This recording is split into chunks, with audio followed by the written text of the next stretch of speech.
Marc 6 et au verset 34. Quand il sortit de la barque, Jésus vit une grande foule et fut ému de compassion pour eux, parce qu'ils étaient comme des brebis qui n'ont point de berger. Et il se mit à leur enseigner beaucoup de choses.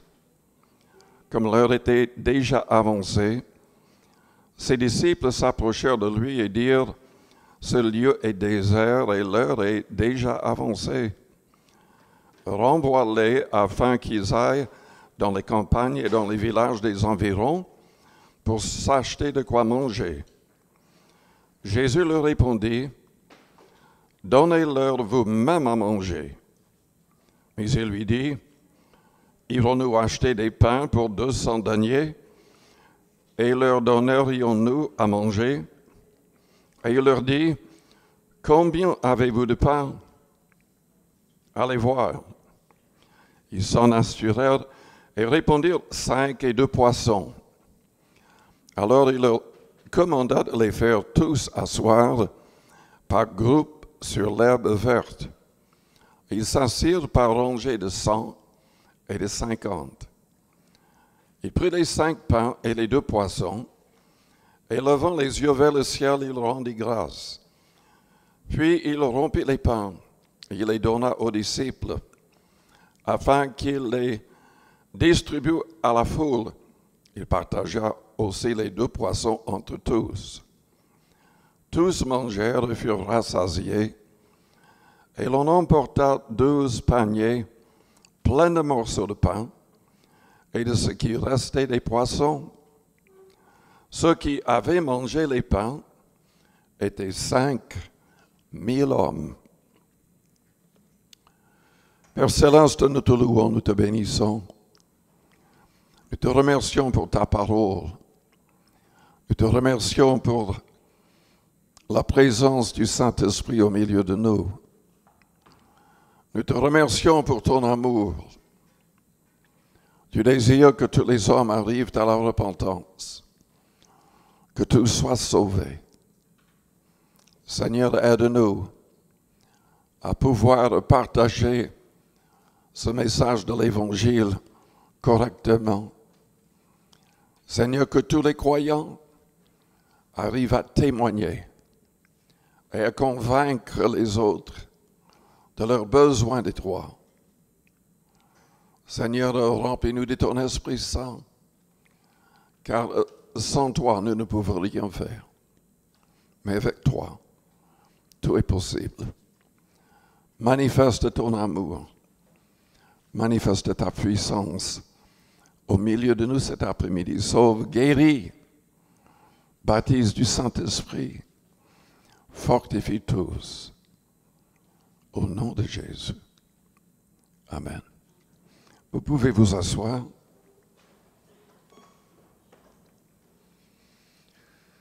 Jésus-Christ était toujours prêt à aider les autres.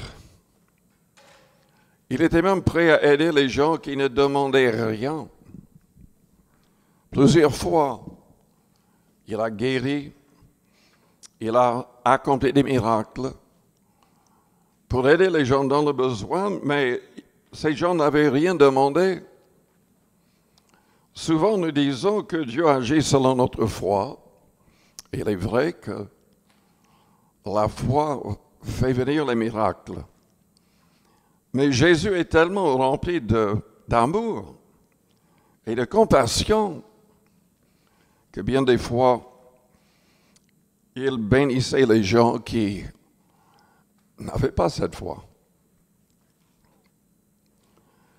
Quand Jésus sortit de la barque, il vit une grande foule et fut ému de compassion pour eux parce qu'ils étaient comme des brebis qui n'ont point de berger, et il se mit à leur enseigner beaucoup de choses.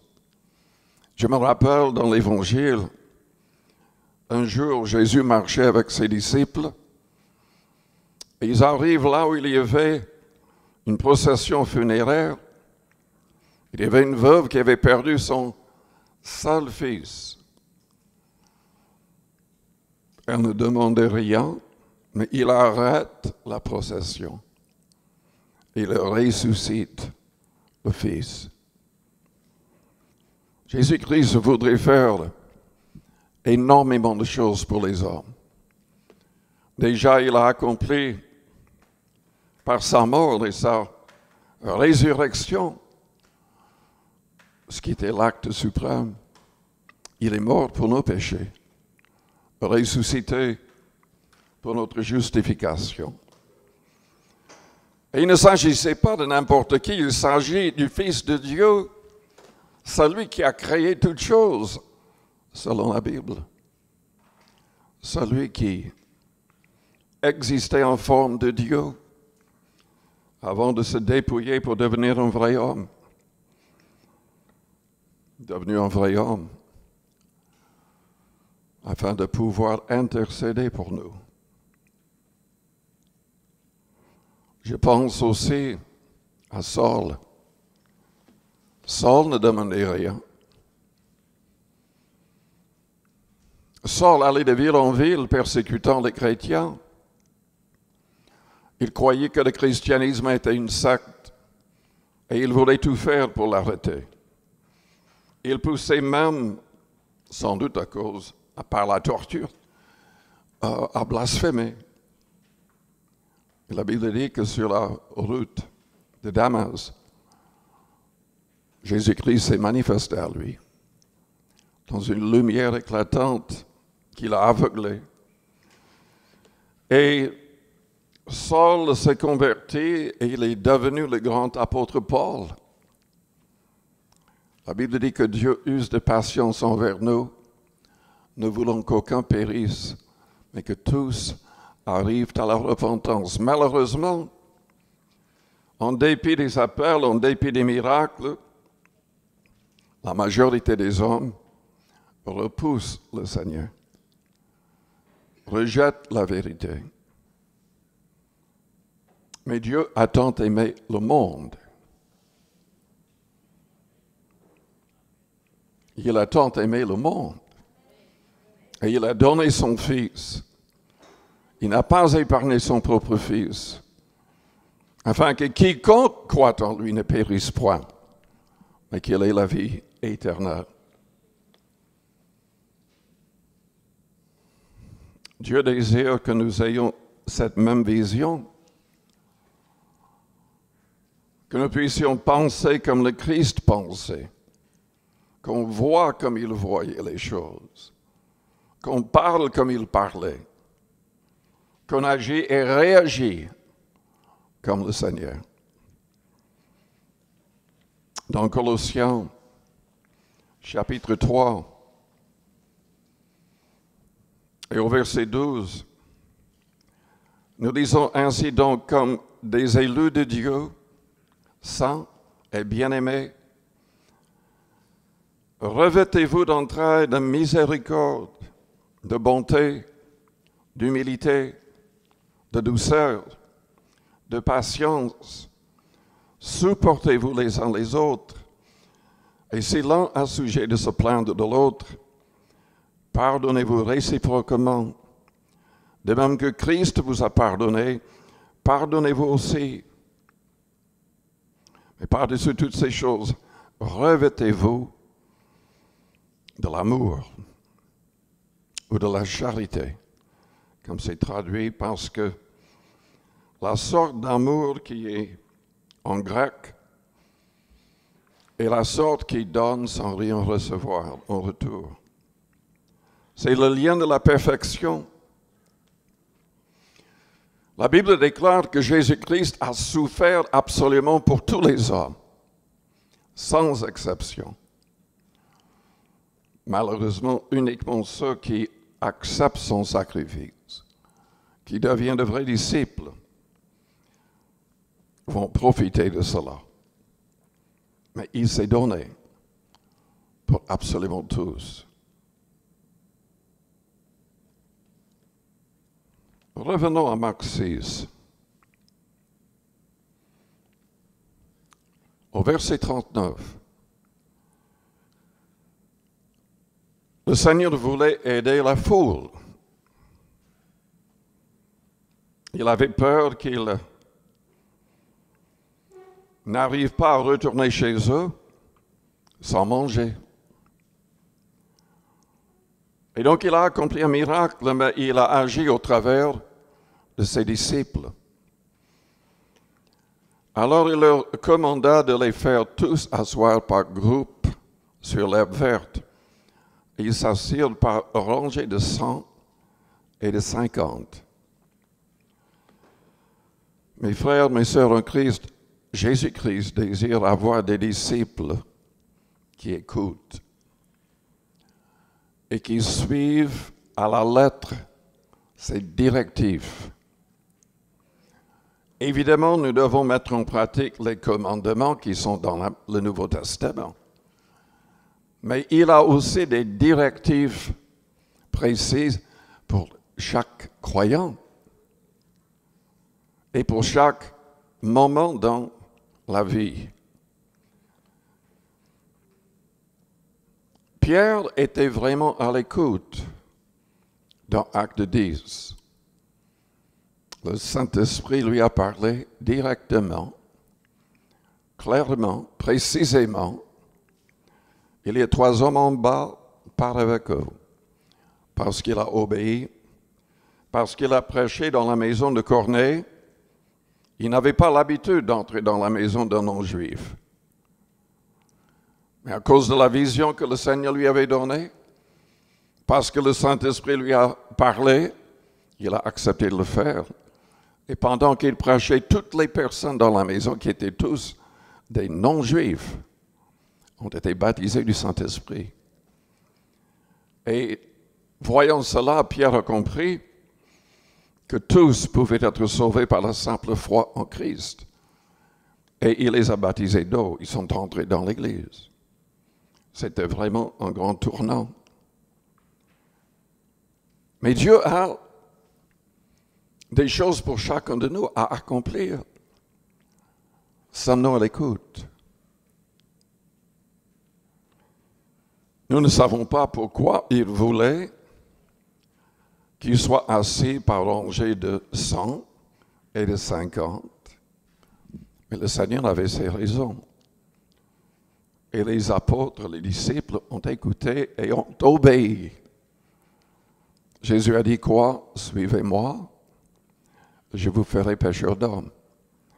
Il a dit dans Jean 10, mes brebis écoutent ma voix et elles me suivent.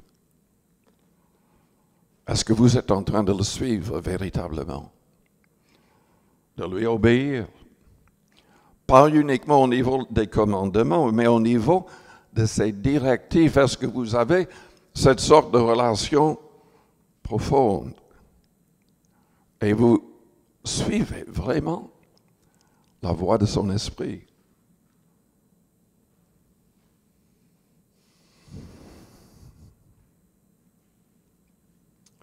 Il a pris 5 pains, 2 poissons. Et après la prière, tout a été multiplié miraculeusement. Est-ce que vous comprenez que Dieu peut vous aider, même au niveau de vos finances, même au niveau de vos biens? Mais c'est uniquement si nous obéissons. Le Seigneur a agi pour que ses apôtres voient ce miracle. Mais il a agi surtout parce qu'ils ont obéi.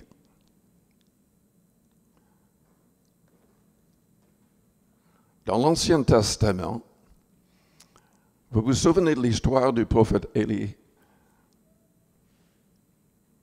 Élie était en face de centaines de faux prophètes. Il a lancé un défi. Ils ont préparé des autels avec des holocaustes et il a dit, mais priez votre Dieu. S'il existe, qu'il envoie le feu du ciel consumer le sacrifice. Ces centaines de prophètes ont crié, ont prié, ont fait toutes sortes de choses. Rien ne s'est passé. Élie Lui, il prie calmement et le feu descend et consume le sacrifice. Et alors le peuple tue les faux prophètes. Mais à cause de cela, Jézabel voulait lui ôter la vie. Elle envoie les soldats et lui, il doit se cacher. Dieu le dirige. J'ai oublié de dire qu'il avait prié aussi pour que la pluie ne tombe pas du ciel. Donc ça embêtait Jézabel et tous aussi. Mais pendant un temps, il s'est caché à côté, là où il y avait un peu d'eau. Et la Bible dit que Dieu a envoyé des corbeaux avec de la nourriture pour le prophète. Vous savez, j'ai mis récemment sur Facebook une vidéo que j'ai trouvée chouette. En fait, c'était un corbeau. Et c'est sur vidéo. Il trouve un petit chaton, nouveau-né, abandonné. Il en prend soin. Il nourrit ce petit chaton et devient son ami.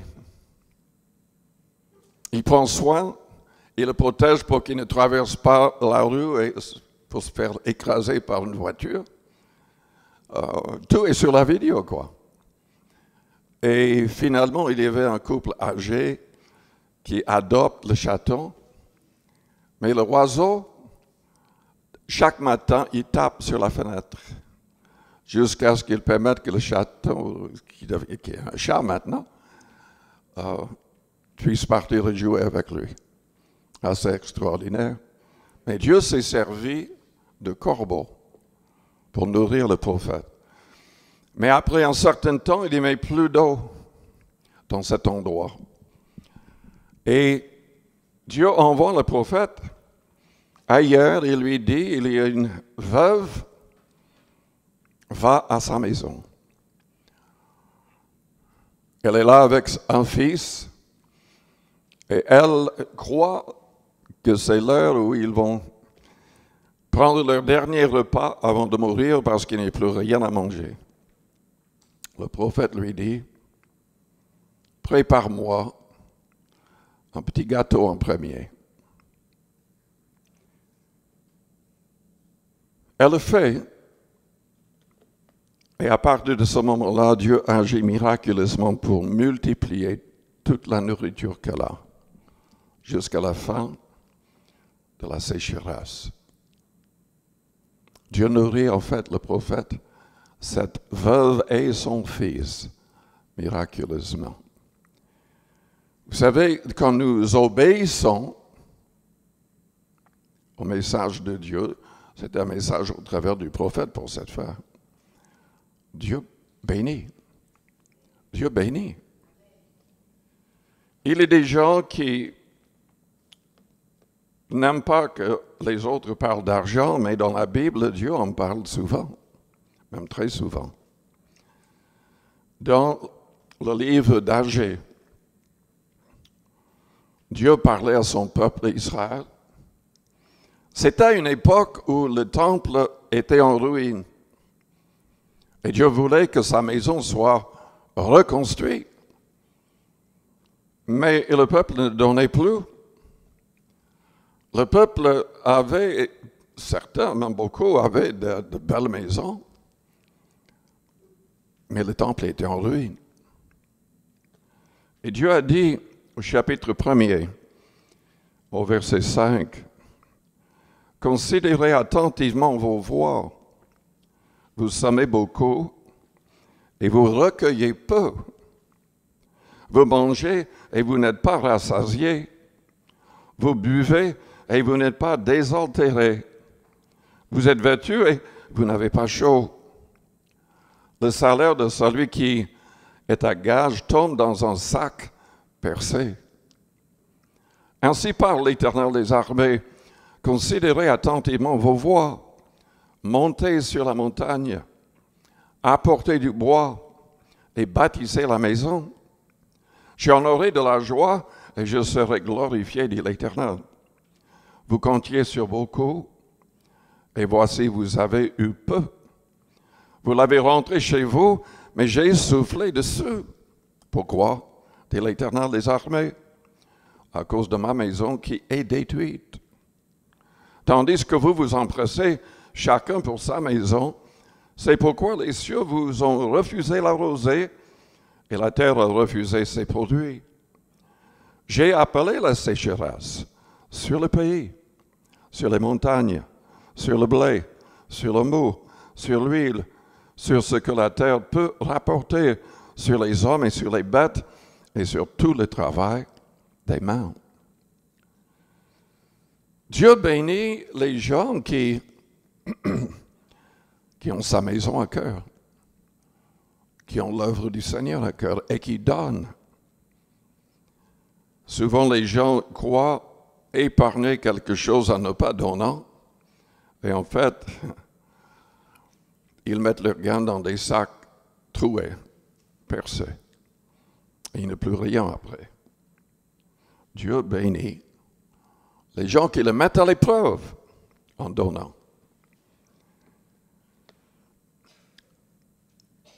Mais Dieu peut nous bénir même quand nous n'avons rien à donner. Il peut nous bénir pour qu'on arrive à donner, pour qu'on arrive à survivre. Pendant la Deuxième Guerre mondiale, ici à Paris, un ami qui est décédé maintenant, un missionnaire, Kenneth Ware, était ici avec sa femme qui était juive, mais convertie. Évidemment, à cause de la guerre, tous les Juifs étaient en grand danger. Lui-même s'est fait arrêter et il devait être mitraillé le matin. Et un étranger, au milieu de la nuit, a ouvert la prison et l'a laissé partir. Sa femme, une autre fois, a commencé à prier parce qu'en fait, il n'avait absolument rien à la maison pour manger. Elle habitait, je crois que c'était le 18e arrondissement. Et elle était dans une impasse. Elle a fait une liste de tout ce qui manquait à la maison. Et elle a prié pour que Dieu accomplisse ce miracle. Immédiatement, quelqu'un frappe à la porte avec un sac et lui dit, mais c'est pour vous, prenez. Elle ne réfléchit pas, elle prend le sac, il part, mais en regardant par la fenêtre, elle ne voit personne. Il n'y a aucune autre manière de passer, sauf devant la fenêtre. Et elle ne voit personne. Quand elle ouvre le sac, elle se rend compte qu'absolument tout ce qu'elle avait mis sur la liste est dans ce sac.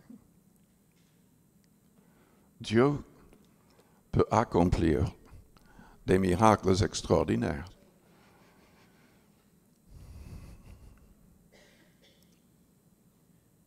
Susie Ware est son nom. Je crois qu'elle est toujours en vie, bien que je n'ai plus de contact avec elle. Son mari est décédé. Mais c'était un grand miracle que le Seigneur a accompli. Revenons à Marc 6.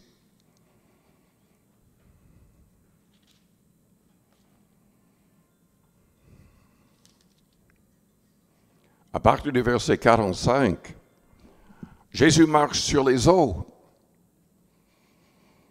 Les disciples sont dans des barques, et ils ont des problèmes avec un orage, une tempête. Ils ont beaucoup de peine à ramer, car le vent leur était contraire. Et ils voient Jésus marchant sur les eaux vers eux. Ils ont peur. croyait même que c'était un fantôme. Et quand il entre dans le bateau, il dit, rassurez-vous, c'est moi, n'ayez pas peur.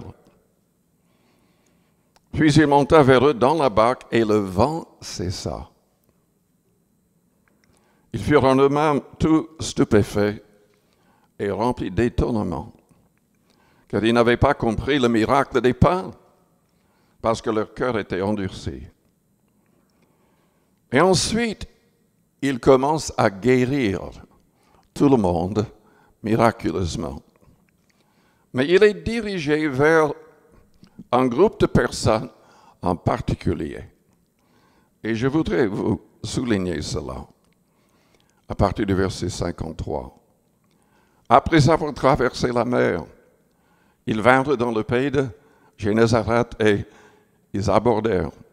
Quand ils furent sortis de la barque, les gens ayant aussitôt reconnu Jésus parcoururent tous les environs et l'on se mit à apporter les malades sur des lits partout où l'on apprenait qu'il était.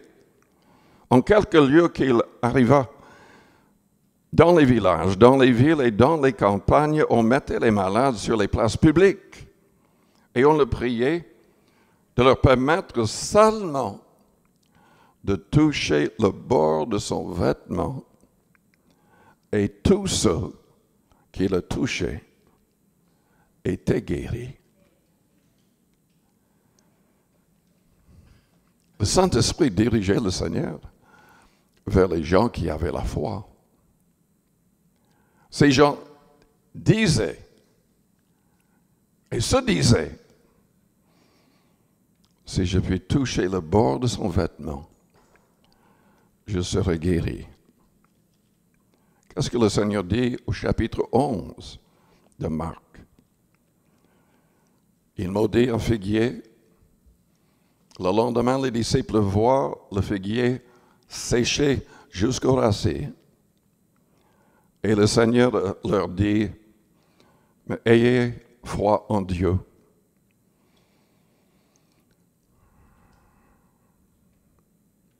Je vous le dis en vérité, si quelqu'un dit à cette montagne, ôte-toi de là et jette-toi dans la mer, et s'il ne doute point en son cœur, mais croit que ce qu'il dit arrive, il le verra s'accomplir.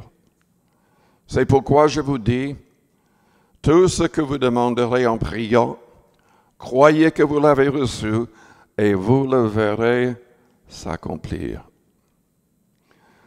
Je l'ai raconté déjà, mais je voudrais le raconter de nouveau pour les personnes qui ne l'ont peut-être pas entendu. Il y avait un chrétien malade à l'hôpital. Il avait même resté à l'hôpital assez longtemps. Mais là, dans sa chambre, par la fenêtre, on ne pouvait rien voir. Il était ennuyé.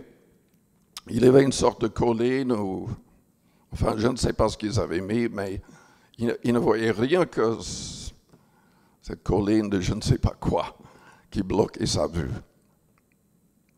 Et en lisant Marc 11, il s'est dit, mais Seigneur,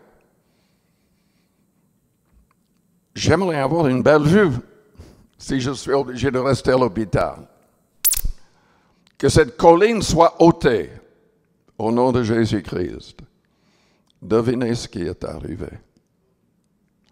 Cet hôpital n'était pas très loin d'un endroit militaire.